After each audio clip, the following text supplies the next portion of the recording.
আসসালামু আলাইকুম। আজকে আমাদের প্রিয় ময়না পাখিকে গোসল করাবো আর সেই ভিডিও শেয়ার করছি আপনাদের সবার সাথে। আমরা কিন্তু আমাদের পাখিকে ঘরের ভিতরেই রাখি আর ওকে বাইরে মাঝে মধ্যে প্রকৃতি দেখানোর জন্য নিয়ে আসি। লাস্ট বার যেই ভিডিওটা ওকে নিয়ে আমরা করেছিলাম সেখানে আপনারা দেখেছিলেন আমাদের ছাদ বাগানে ওকে আমরা গাছের ডালে বসিয়ে দিয়েছিলাম আর সেখানে সে প্রকৃতির সাথে খাপ খাওয়ানোর যে ব্যাপারটা সেটা চেষ্টা করেছিলাম, কিন্তু আসলে হয়নি। তখন অনেক রোদ ছিল আর গরমও ছিল। তো আজকে মাশাআল্লাহ আজকের ওয়েদারটা অনেক ভালো।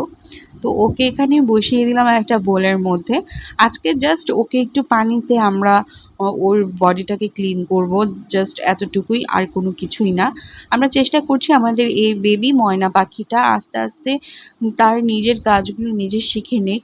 কিভাবে গোসল করতে হয়, কিভাবে খাবার খেতে হয়, কিভাবে পানি খেতে হয়, এই জিনিসগুলো সে আসলে শিখুক। আমাদের পাখিটা মাশাআল্লাহ এতদিনে পানি খাওয়াটা শিখে গেছে। দোয়া করবেন ওর জন্য, ও যেন নিজে নিজে খাবার খাওয়াটাও শিখে যায়।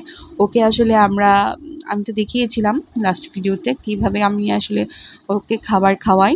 ওকে আসলে বাচ্চাদের মতোই খাবার খাইয়ে দিতে হয় প্রত্যেক বেলায় বেলায় কিছুক্ষণ পর পর। আর পানিটা ও খাওয়া শিখে গেছে।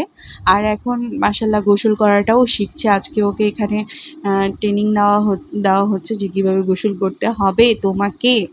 তো সে সেটা শিখছে মাশাআল্লাহ।